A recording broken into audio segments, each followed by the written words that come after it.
Greetings, Word Horde. We're here with an exciting option for you. A version of our podcast without any ads. That's right. No advertising interruptions, just the content you love, ready to go in your favorite podcast apps like Spotify and Apple Podcasts. It's another way to support the show, ensuring that we keep bringing you the word stories and language explorations that you love. Try it at waywardradio.org/ad-free. And it's affordable. For just a small subscription fee, you can enjoy A Way with Words uninterrupted, except by us. Plus, it makes a great gift. Know somebody who loves language as much as you do? Give them the gift of words. Easy to sign up, easy to enjoy. It's the same A Way with Words, just streamlined for your listening pleasure. Go to waywardradio.org/ad-free. Support us, support the show, and enjoy an ad-free listening experience. waywardradio.org/ad-free. Thank you. You're listening to A Way with Words, the show about language and how we use it. I'm Grant Barrett. And I'm Martha Barnett. On our Facebook group, a lot of us have been having fun with a game that was started by member Kelly D. Guess. And she asked, what does your garden grow? And then she gave some examples of different professions, like a veterinarian might plant dogwood and catnip. So what does your garden grow? That was the question, and it led Grant to a regular pun fest. Oh, boy. So the makeup artist plants tulips? Yep. Let's see. What does the gardener plant? Ooh. Everything. That's a tough one. I don't know, but I think the gardener's very handsome. He's quite a rake. I have no idea. What does the plumber plant? Well, that one's easy. We know that one. That leaks. Right. Leaks. The jeweler. The jeweler plants... Think about how much a diamond weighs. Oh, carrots, of course. Right. That makes a lot of sense. What about the ophthalmologist?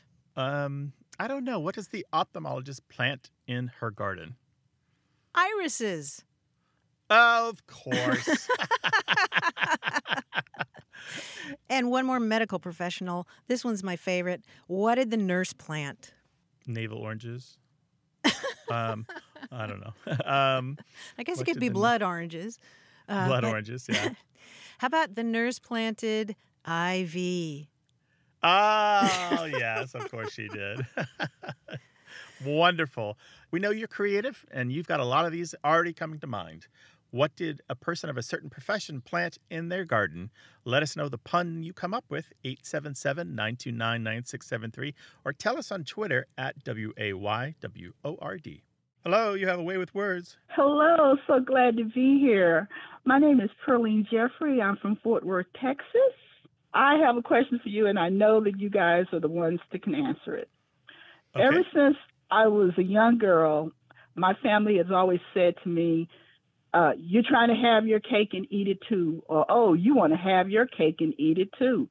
And I grew up in a time when children couldn't, talk back, but in the back of my head, I was like, what is the point of having cake if you can't eat it too? And I'm like, yeah, I do. I want to have my cake and eat it too. But I kind of get it because every time they said it to me, it was when I was just doing a lot of stuff because I was always really, really active. But at the same time, now that I'm older, it's come back to me. And I'm like, am I trying to have my cake and eat it too? And I'm still asking to myself, yeah. And then I said, who thought of that? That is such a stupid saying. It's got to be wrong. So I'm calling you guys for you to set the record straight on this. I just want to know. I'm with you. What's the point of cake? Just to look. I mean, you might as well have the fake cakes in the pastry window. The ones that are styrofoam decorated with cement or whatever. Or just these are pictures of cakes that I like. No, I want to eat cake. Instead of wallet-sized photos of your children and wallet-sized photos of all the cakes you've loved. I love this image, Pearline, of you hearing what the adults said and knowing that you can't talk back, but thinking, boy, that's a really stupid saying. I bet a lot came out on the day you turned 18. You're like, okay, now I can say it all. Right? No, it didn't work that way in my house. No, mine neither. So, Grant, this expression, you can't have your cake and eat it too. I mean, it is a confusing expression if you break it down. I mean, I think we know what it means, that you can't have it both ways. I mean, I think part of the problem is that verb to have, because have can mean to be in possession, but it can also mean, I'm having cake. I'm sitting here at the table with Perline, and Perline and I are having cake. You're eating it. Yeah, it means two different things, right? Mm-hmm. Yeah, and Perline, one thing that we can say about this expression is that it is hundreds and hundreds of years old. I mean, it makes sense that it was before you could just take a picture of your cake and put it on Facebook or whatever, and then you still sort of have it, right?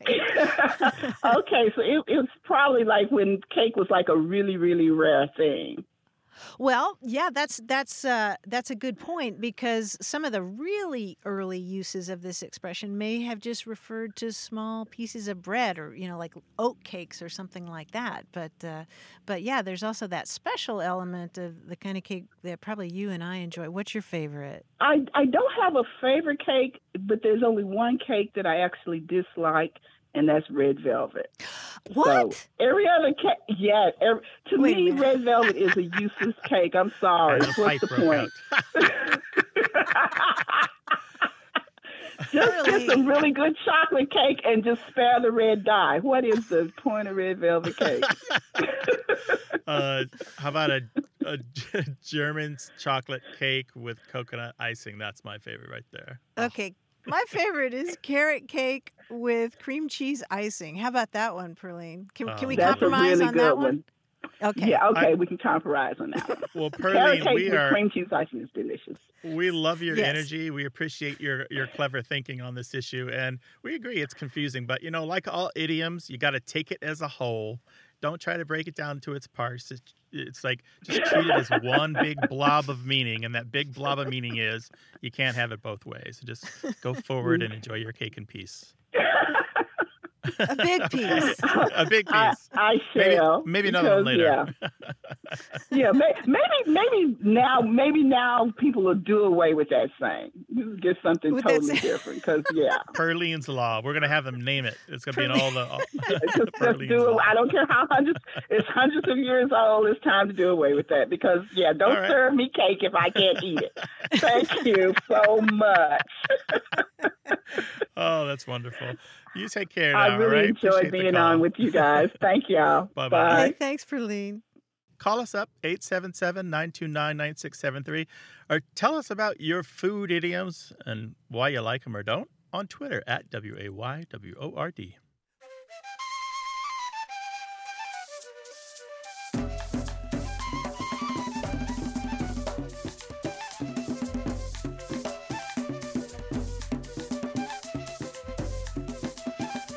We heard from Ron Schomburg in Wynwood, Pennsylvania, who wrote to us to say, a college roommate taught me one of his family words that I've adopted, the as you. It's the second or third stair on a staircase, as you. As you go? Is Yes. that what it is? Yes, it's the stair where you put things to remember to take them as you go upstairs. Oh, right, because it's just you lean over just a little bit and then they're hand high. Yeah. I'm going to borrow that one, Ron. Thank you so much. I love that, because you totally do that, because that's one of the rules of keeping the house tidy, which is try never to leave a room empty-handed. There's always a bit of laundry or a bit of dishes or some bit of trash or just something that belongs in another room that you can take with you when you go. Yes. Yes. Grant, I have always tried to do that, but I feel like I just move the messes around. I am just imagining you like pulling one of those Parks and Rec carts behind you with the trash cans, the two barrels on wheels, and you've got your rake and your canvas bag, and you're picking up the trash from room to room in the house. Maybe I should do it that way. 877-929-9673. Hi there, you have a way with words. Well, yes, I do. He's been waiting a long time to say that. Obviously. Hi, who are you? Where are you calling from? My name is Matthew. I'm calling from Vermont. What's on your mind today? What are you thinking about? Well, when I was growing up in Vermont, central Vermont, we had a term we would say, book it, which meant to move at a rapid pace from point A to point B, sometimes across town or down the street or whatever. So we would say, we got to book it over to Rick's house or book it over to the park or something of that nature. Well, I always found that interesting because it's not like a book or, book somebody into jail. It just meant to move at a rapid pace from one place to another. About when would that be? About what decade? Yeah, this was back in the 70s, mid-70s. Yeah, that actually sounds just about right for book it. I've been trying to put together the pieces for this particular bit of slang for a while, and I have some notes that I've put together because I've got a theory that I haven't proven yet, but let me just lay this out for you and everyone else and see what you think. As far back as the 1860s, there were a couple of different terms that were used to imitate the sound of running feet or hooves, especially if they were going fast. And they're bookity-book or bookity-bookity. Yeah. So you might say someone is running bookity-book, or a cowboy is riding bookity-book, or a quarterback went bookity-book toward the field goal, or a deer was fleeing bookity-book from the dog, something like that. And particularly in the South and states like Tennessee and Virginia, and in the last century or so, it was particularly common among speakers of African-American English, including in the writing of Zora Neale Hurston in the 1930s. So it has a long history, this bookity-book. And it's imitative, obviously. It's like the sound of feet running, right? Or the sound of hooves against the ground. So hang on to that for a second. In the early 1920s, there was a boogie among Black Americans, meaning to party or have a good time with drinking and dancing. And there was also a noun boogie, which was the same, a party where you did all those things. And by the 1940s, that word boogie could also just mean dance fast to strong rhythmic music. And the 40s are also when boogie came to mean to leave or move in a hurry. And here's one of your connections, right? So we got a boogie. We got to get out of here. And then here's the third connection. In the 1950s, the Korean War brings home the term bug out, which means to leave in a hurry, flee, or just leave in an ordinary way. And by the 1960s, it was sometimes shortened to bug. The party was a dud, so we just bugged. So in the late 1960s and the 1970s, my hypothesis is, and I haven't proven it yet, is when they all come together and we find the first written records of book it, meaning to move quickly or leave quickly. And it continued for a while. The slang popularity of booking it or book it has waned. You'll still find it here and there, but this heyday was pretty much the 70s and the 80s.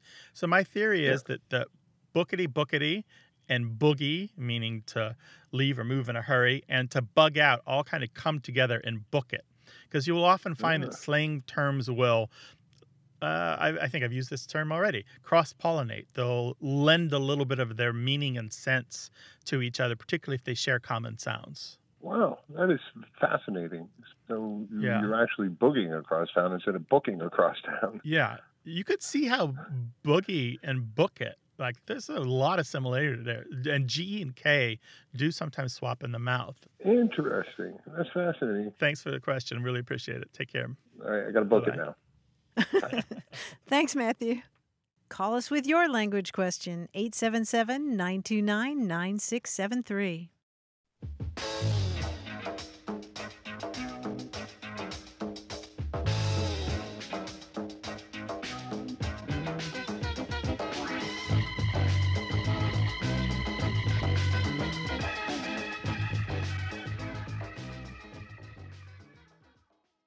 Hey, we've got something special for those of you who love our show but could do without the ads. That's right. Imagine a way with words, the same engaging conversations, the same deep dives into language without advertising interruptions. We're talking about our ad-free podcast feed. It's sleek, clean, and it's just for our supporters. It's at waywardradio.org/ad-free. It's inexpensive, easy to sign up for, and works with all major podcast apps like Apple Podcasts and Spotify. It's an affordable way to support the show and get a seamless listening experience. And if you're feeling generous, why not give a subscription to another Away with Words fan? That's waywardradio.org/ad-free. Sign up today. Your support means the world. waywardradio.org/ad-free. Thank you. You're listening to Away with Words, the show about language and how we use it. I'm Grant Barrett. And I'm Martha Barnett. And joining us now is our quiz guy, John Chinesky. Hey, John. Hey, Martha. John. Hi, Grant. How are you guys? Doing well. Super duper. Good. I'm doing very well as well. You know, as a puzzle person, I'm one of those people who I like to look at maps all the time and charts and things. I love science for all its words and for its elements.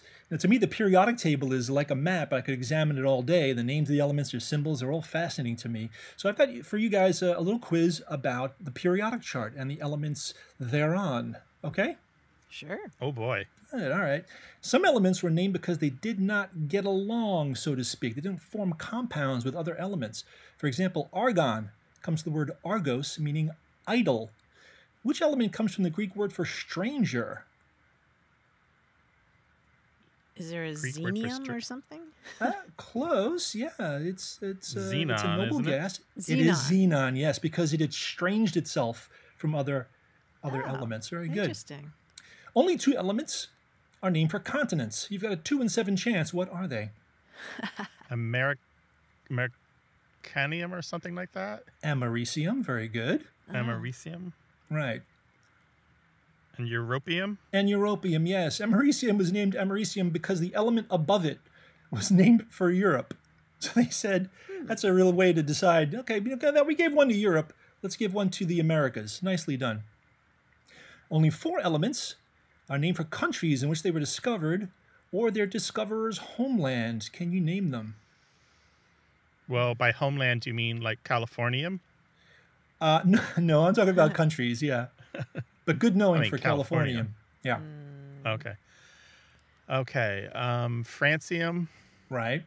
For France, it was isolated there. Is there a polonium? There is a polonium from Marie Curie's birthplace. Very good.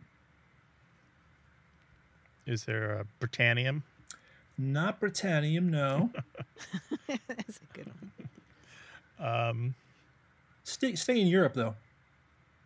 Okay, germanium. Yes, germanium. Yes, very good. So you've got francium, polonium, germanium, and there's one other element, but it was also named for one of the countries we've already named. Oh. Francium or? Think Latin. Oh. Gallium. Gallium, yes, very good. 2 elements named for France. Nice. Tricky. Only 3 elements were named for extraterrestrial planets. Mercury doesn't count. That was named for the Greek messenger god. What are the others? Extraterrestrial planets. Wow. Plutonium. Plutonium, yes, Does which that is count? now a dwarf planet. Rest in peace, Pluto. Yes, that's 1. Uranium. Uranium Oh, is the yeah. second, yes. We've only got 1 left. Is there a Neptunium? There is a Neptunium, There yes. is? Nicely Okay. done, yes. And lots of elements were named for mythological characters, but really only one is named for a mythological god who is also, actually, an Avenger. Which one is it? Thorium. Thorium is correct. Yes, it's a god, it's an Avenger, it's an element, it's Thor for thorium. Yes, way to go. You guys did pretty well on that word elements quiz. Thank John. you, John. We'll talk to you next week. Give our best to the family. You too. Bye-bye. This show's about words and language and fun stuff like books and poetry, grammar and slang. Give us a call, 877-929-9673. Email words@waywardradio.org or try us on Twitter at WAYWORD. Hello, you have a way with words. Hi, this is Jenny Rome calling from Portland, Oregon. Hey, Jenny, how you doing? I'm good. How are you guys? Fantastic. Welcome to the show. Well, I'm calling today because my daughter is a licensed falconer. And Ooh. when she was going through the process of becoming, going through her apprenticeship, a lot of falconers talk about words and phrases that are really falconry terms that are used in everyday English. And so there's a whole bunch of them. But one of the fun ones is waiting with bated breath. So I wanted to ask, I'm pretty sure this comes from falconry. I wanted to know kind of like when it came into the language and a little bit of history around it. So, Jenny, you're talking about the word baited, as in to wait for something with bated breath. You're full of anticipation and you're so excited about this that you're literally holding your breath and waiting for this thing to happen. And that bait is spelled B-A-T-E or B-A-T-E-D, baited. And it means to stop completely. But then there's a different bait that actually comes from the same root, and that's the one that you're talking about in falconry, right, Jenny? That's the one. If baiting in falconry means to beat the wings impatiently and then flutter away from the perch. And this kind of bait goes back to that same Latin root, but it means something different. What's really cool is that this falconry term, bait, meaning to beat the wings impatiently, gives us another English phrase. Any idea what that might be? I have no idea. I only learned this a couple of years ago, but it's related to bat, as in bat one's eyes. Bat is a variant of that bait. And so if you're batting your eyes, you're fluttering your eyelids, kind of like a hawk fluttering its wings. Oh. Yeah, so there are two different baits in English. They both go back to this ancient Latin root, but one is in falconry, and then one is in words like a bait, meaning to completely stop something, or to bait your breath, which you only hear in the term bated breath. So waiting with bated breath is not from falconry, but is related to the falconry bait, when a bird is trying to fly away from the perch or the falconer's fist. Well, they're very, very distant relatives. Very distant. We're talking many centuries, right? Yeah. Their children, Okay. their grandchildren, great-grandchildren are the same parents. There you go. That's a good way to put it. Yeah. In the nautical world, Jenny, they have an acronym CANOE. It means conspiracy to attribute nautical etymologies to everything. So I've made up one for the falconry world. It's COFFEE, conspiracy to originate fishy falconry etymologies to everything. I love that. And the reason the nautical world and the falconry world both have this long history of words that actually do come from their fields and exist in the standard languages, because they're so entrenched with the cultures that speak English. You know, it's centuries of millennia. What is it, 5,000 years of falconry or more? It's a long time, and it's definitely left its imprint on the language, but not necessarily in the ways that people might tell you. Interesting. Yeah. That is very cool. Thank you so much. I love listening to your show. You guys keep me company all the time. Oh, Do that's nice. we? Hey, Jenny, we know that falconry is rich with lots of terms and language. You are welcome to call us some more later. Great. Thank you. Bye-bye. Thanks, Take Jenny. care. If you're passionate about something, you have a hobby, and there's language connected with it, we'd love to hear about it. Call us 877-929-9673 or tell us about it in email. The address is words@waywardradio.org.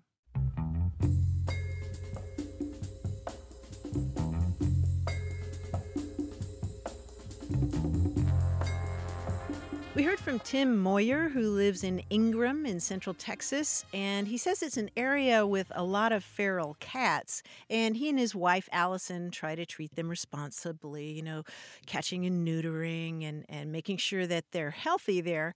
And he says most of these cats we eventually name, Calico Kitty and White-Faced Kitty, become CK and WFK. And we refer to these as acronames. But he's wondering if there really is a word acroname, or did they just make that up? And as far as I know, Grant, there's no term acroname, but I like it. We have a dog who was originally Little Dog, and now she's LD. And it turns out that we have friends who have a dog who's also LD, but she's Lucky Dog. Acroname, though, is so close to acronym, and nym, of course, means name, right? Right. So it's very close to the word itself. I like it. I mean, I guess it's an initialism, but I do like... Yeah. I like acroname, and it makes me think about how we've talked on the show before about how funny it is that pets seem to acquire not just one, but several names as time goes on. Yes, we've developed a whole new slew of names for our cats, even since we last spoke about this. Bianca is now sometimes called Bonkers. Why is that, Grant? Just because it's a funny name. She's actually very sweet and gentle. It's the other cat who's the wild one. Bonkers. 877-929-9673. Hello, you have a way with words. Hi, this is Joseph in Richmond, Virginia. Hi, Joseph in Richmond, Virginia. Hey, How you doing? Joseph. Welcome to the show. Well, the idea of the filibuster is origin, and I did some research, and I got two conflicting things on it. That one says it's originating in French, the other in Dutch, and they're two such disparate languages that I can't imagine how that could be. And also the fact that it's very undemocratic. It was used in the 1870s to help the Dixiecrats who were trying to fight desegregation tooth and nail. And here we have a minority who can rule the Senate with one person. I've had my senators on the line. I've talked to them directly. Joseph. Yes. Away with Politics is a different show. We can't help you with that part. Well, anyway, I made sure they knew my point of view. And it is a very, very tenuous. That's why we have the blockage in the Senate we have, because one person can block everything. Now, what is the origin? Have you all found the origin of that word? Well, you talked about hijacking legislation, basically, and if you've looked into the history of this word, then you know that it has to do with piracy, right? It kind of lent itself to me, yes.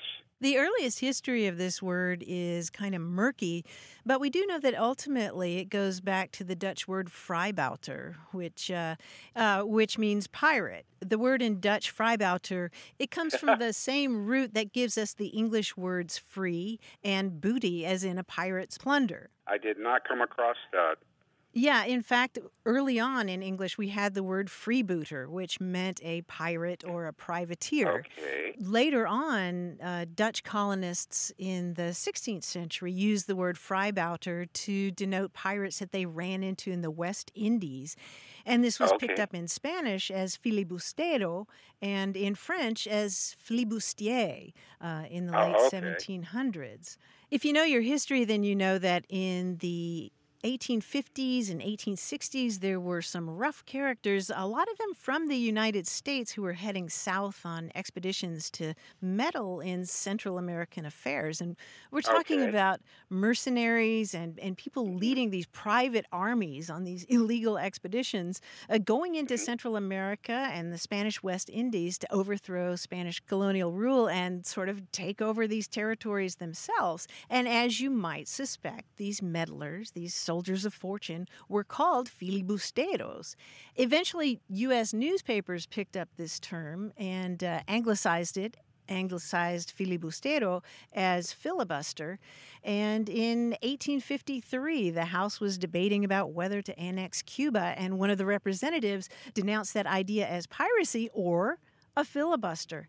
And as you noted, over time, filibusters have been used to do things like, block civil rights legislation, including anti-lynching bills, things like that. Sounds like piracy. I mean, you could also argue that it's protecting the rights of the minority group in Congress, but so it's controversial that way. But filibuster has its origins in the idea of piracy.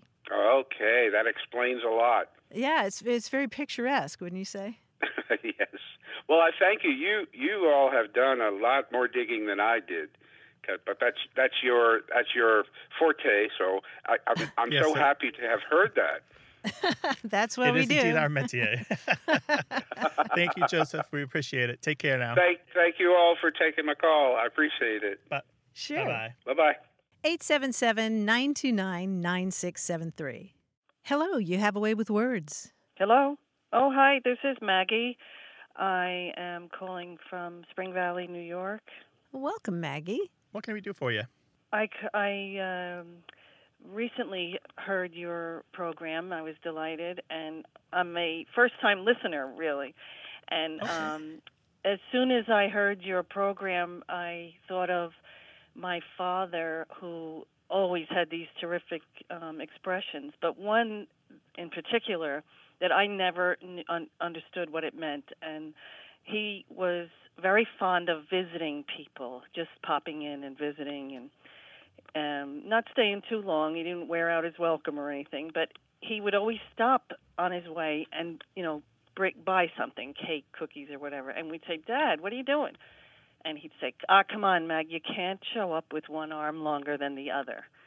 And he always said that. And I never really heard the history of where that came from, but I did ask him when I became an adult once, and he told me, well, that's a guy who's got one arm longer than the other because all he does in life is reach and take with that one arm.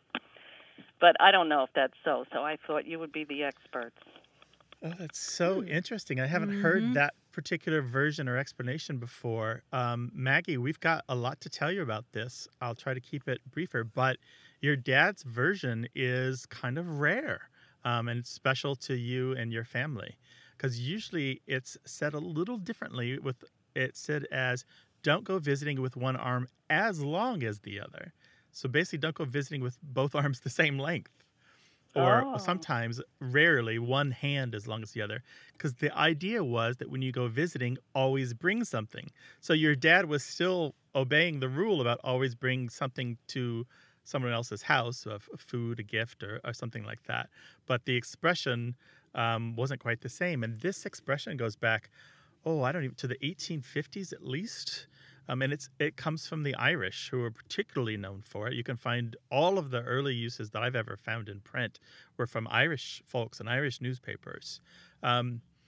We had an email message a while back from Bernadette Kenny in New Hampshire about this expression, and I think it explains it pretty well. She wrote to us and said, I first heard this expression many years ago from my Irish mother-in-law. She would also say that a guest showed up, quote, with one arm as long as the other, unquote, to emphasize just how empty-handed they were if they didn't ring with their elbow. And we've talked about ring with their elbow on the show before, Martha, haven't we? Yeah, ring the door with your elbow. Don't come empty-handed. Right. So one arm as long as the other means empty-handed, and one arm longer than the other means you have something in your hand that's stretching out your arm. Well, how about that? I could see my father having his own version. He was quite a character, and we also are very Irish. But it was definitely don't show up with one arm longer than the other, and keep that and save that. It's just fine with us. Yeah. You have your version, and it makes perfect sense in the way that he explained it. I think because he was still talking about generosity and sharing, and not being a reacher, right? Right. No not being taking. a grabby person. Yeah. I think that's just fine. Thank you for sharing that memory with us and giving us a chance to talk about this expression. Great. Thank you, and keep it up. It's a great program. Bye. All right. Take care. Thank you, Bye-bye. Maggie. Be well. Bye. Bye. Well, share your linguistic heirlooms with us, 877-929-9673, or send it to us in email. That address is words@waywardradio.org. And if you just can't wait, you can find us on Twitter @Wayward.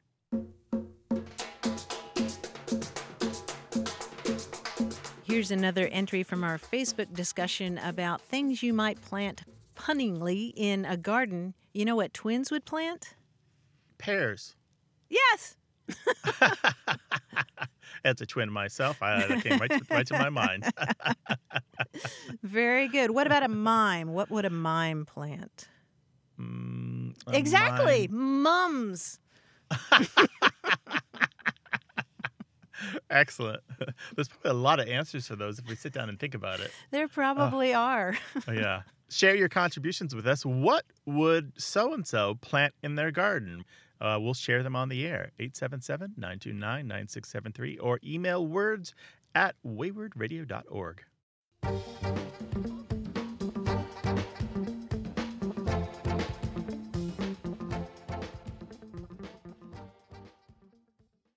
Got a minute?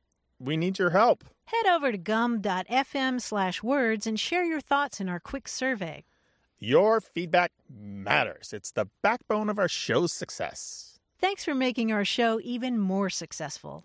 That's gum.fm/WORDS. Thank you. You're listening to Away with Words, the show about language and how we use it. I'm Grant Barrett.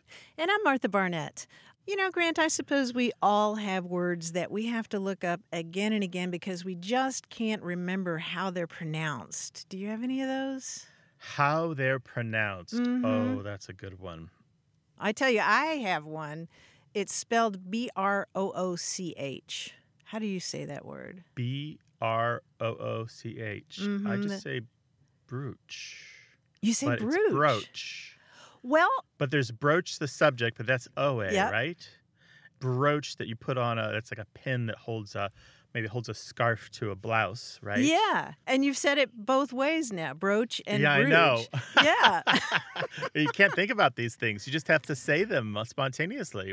Because once you're conscious of it, then you ruin it. Ah. Well, this is happened. terrible. I know. You ruined that word for me. Yeah, I think somebody ruined it for me because I think growing up I said broach and then somebody said, no, it's brooch, it's brooch. And so, duly chastised, I started saying brooch. But then the other day I was reading a story in the New York Times called "The Brooch is Back, Baby."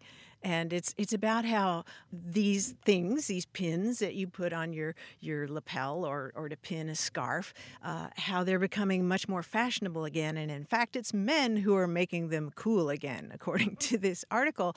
But anyway, I was reading it and I was thinking, wait a minute, how do you pronounce B-R-O-O-C-H? Now I'm completely confused.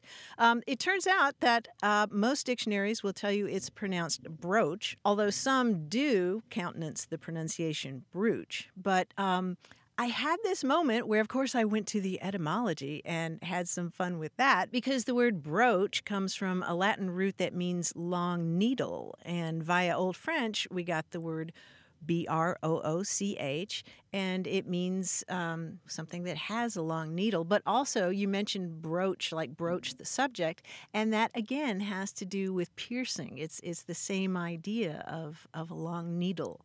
Right. That makes perfect sense. I think the word that I would say that I need to look up, and I think you've even corrected me on this, maybe even on the show, is A-S-K-A-N-C-E.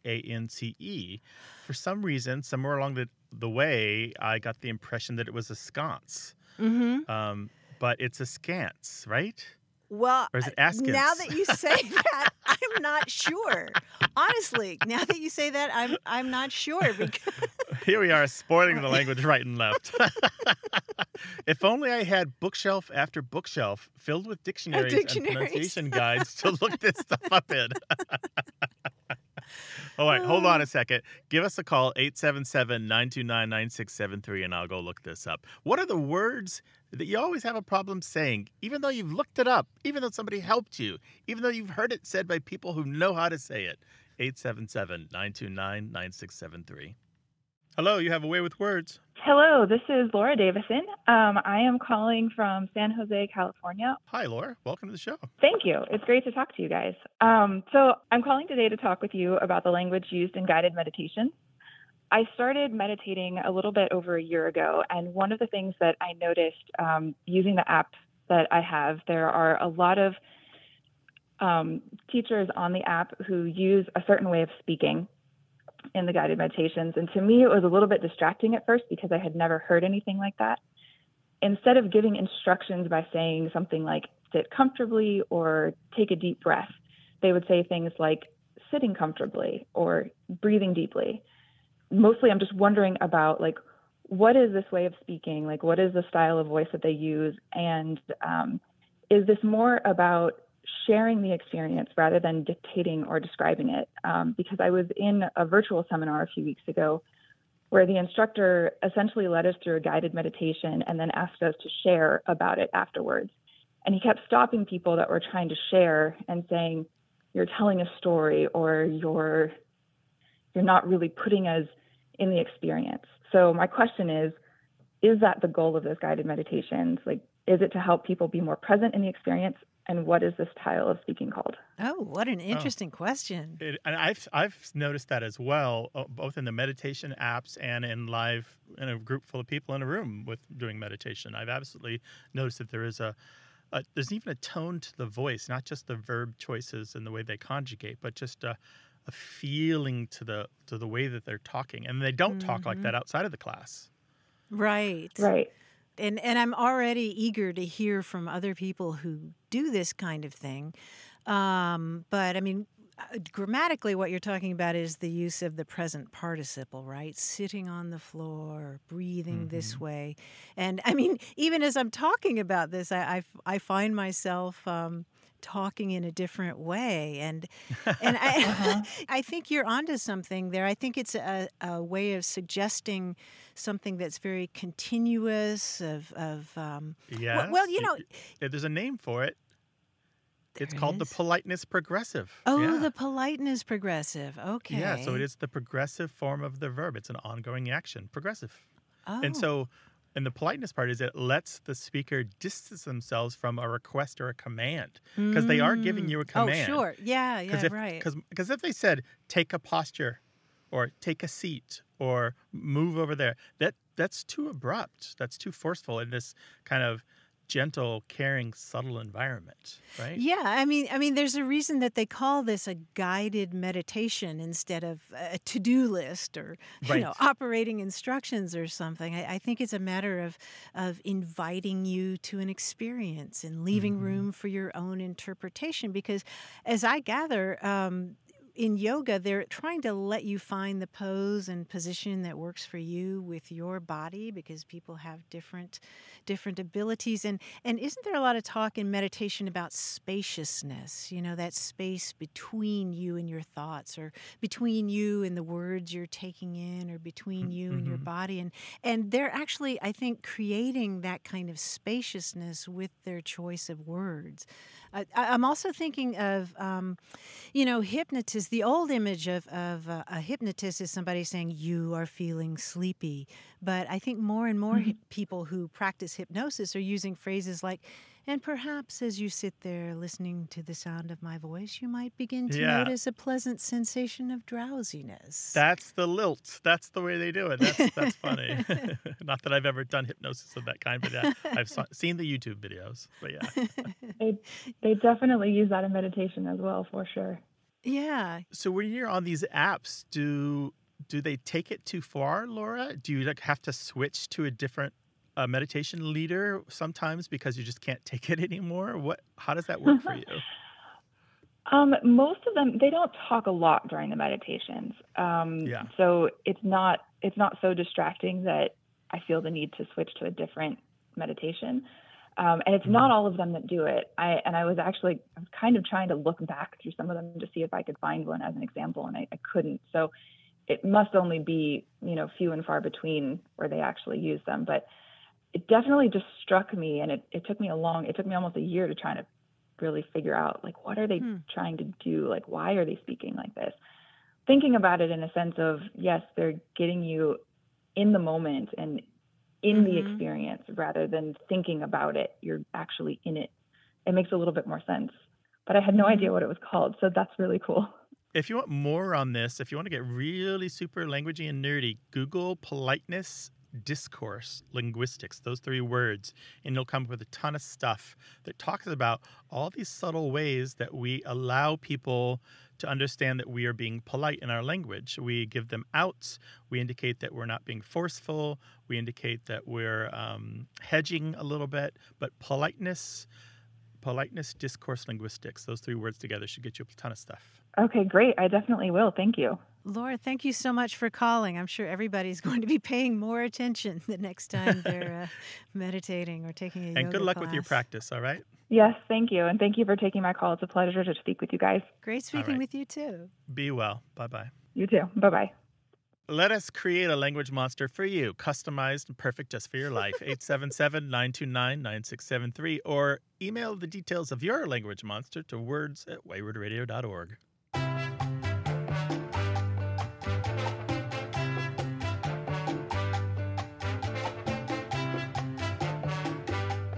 Hey, Grant, what would a clockmaker plant in the garden? I don't know, but you got to watch out for ticks. Oh, Grant, you and your smart talk. A clockmaker would plant time, of course. Of course. If you could plant time, imagine. 877-929-9673. Hello, you have a way with words. Hello, this is Erin. and Hey, I'm in Erin. Austin. And, well, I want to ask about the word loggerheads. My boss asked a couple of us at work who are either from the North or word nerds if we knew where it originated. I mean, I know the word, but I don't know anything about it. How would you use it in a sentence? I've always heard it as at loggerheads, like at an impasse, like there's no way forward. You're asking about at loggerheads, and you're like, this is a weird English word. Yes, when I talked with my mom, she's like, I think it comes from the turtles. And I was like, that seems reasonable, I suppose, but Oh, yeah, the loggerhead turtles. Do you have those in Texas? Yeah, okay. And are they kind of snapping turtle? I think so. I didn't go look them up, but she seemed to know what loggerhead turtles were. And she's from the North, so I don't know if that's why, or she just knows that some random trivia. Well, loggerheads, to be at loggerheads, we'll talk about the turtles in a minute. To be at loggerheads goes back about 400 years or so, and it relates to behaving like a blockhead. Basically, because one meaning of loggerhead is to have a log-like head, L-O-G, like a part of a tree, log. You're a log. You're thick, you're dense, you're a blockhead. So if two people are at loggerheads, they're both kind of thick-headed, and neither one will budge for the other. They're stubborn. Yes. There was a word that appeared centuries later that suggests there might have been a loggerhead device that was a block of wood used to keep animals like horses in check, but the evidence for that is pretty scant. There is another meaning of loggerhead, which is a little newer. It's about 350 years old instead of 400 years old, which is a kind of metal poker used to heat drinks. It's a long rod about the size of a fireplace poker, and on the end is this metal bulb. Sometimes they're ornate, kind of fancy. You put it in the fire until it's very hot, maybe even red hot, and then you thrust it into the drink to make the drink steam and bubble. This is how you mull, M-U-L-L, how you mull wine. And that is also a loggerhead. So you can imagine that two people fighting with these loggerheads could be said to be at loggerheads. It might even involve drunken fighting because they're in a place that serves mulled wine. So we don't know which of these is the first one. We're pretty sure that they both contributed to the idiom, however. Often you'll find that in language where there's kind of a cross-pollination, where two terms from slightly different origins kind of work together to provide an idiom. It's oomph, it's kind of semantic force. And I think that's what's happening here. But without a time machine, who can say for certain? Right. Well, thanks for joining our Nerd Club on the air. We appreciate it, Erin. Thank you. This is fun. All right. Thanks, Erin. Bye-bye. All right, bye. 877-929-9673. Email words@waywardradio.org. Or hit us up on Twitter at WAYWORD. Hi there. You have a way with words. Hi there. This is Jace from Austin, Texas. How are y'all? Well, Jace, welcome to the show. What can we do for you? So there's this word, hickey, right? And this word normally refers to a little love bite or, a little mark that one might get on one's neck after an amorous affair. And I've heard this word actually used in another way by someone at church. She would always say, when she couldn't think of the name for something, she would call it a doohickey. And that always made me laugh because I thought of, the other meaning of the word. And I was like, okay, what's going on here? And there's a third part to this puzzle, though. The other day, I heard someone on the radio talk about a hickey in the power grid in Texas. Recently, Texas had a snowstorm that knocked out our whole power grid. And it was almost like they were referring to a hitch in the plan or a hitch in the power grid, but they used this funny word hickey. And so I don't know. I'm like, what is going on with this word, y'all? Y'all got to help me out here. Of course we can. Absolutely. Do you remember the name of the show that you were listening to where you heard hickey in relation to power grid? Yes, it was the Texas Tribune, which is an NPR program.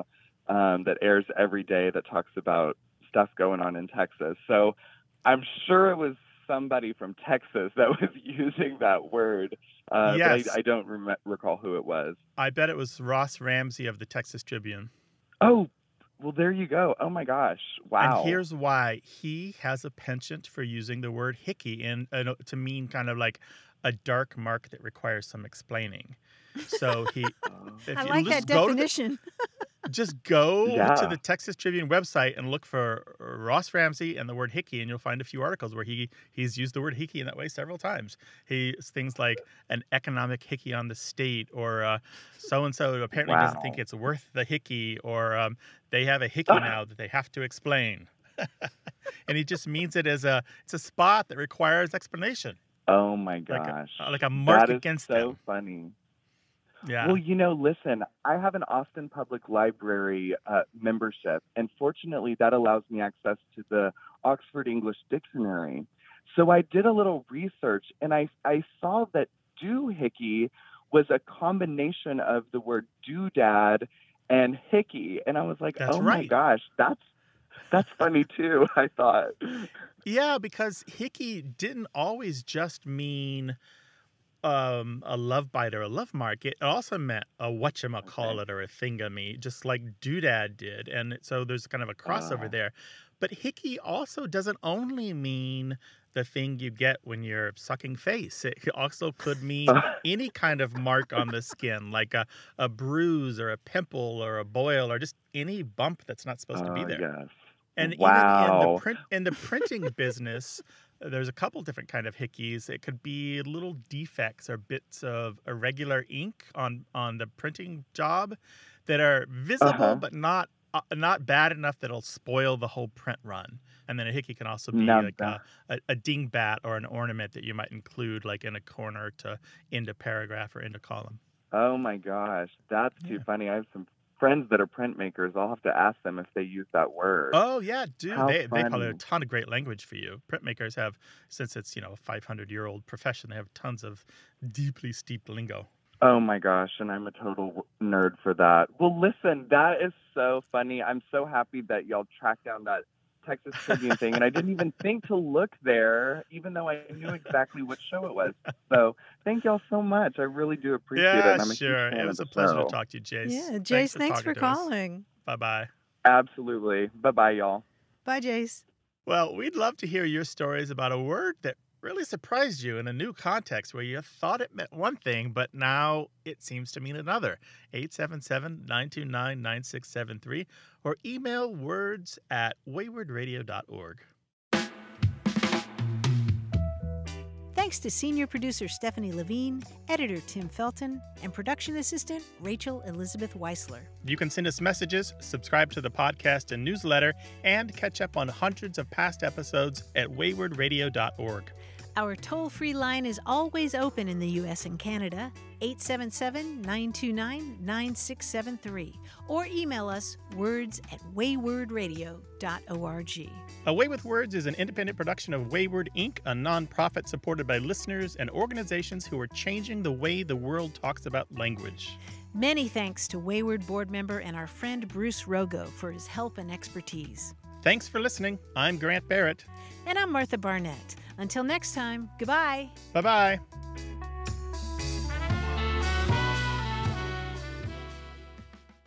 Hey, listeners, we have a favor to ask. We'd love for you to fill out our listener survey at gum.fm/words. Your feedback is crucial. It's quick, and it helps us make our show even better. It shapes our show, helps us plan, and ensures we're bringing you the content you love. That's gum.fm/WORDS. Thanks for being a part of what we do. Thank you.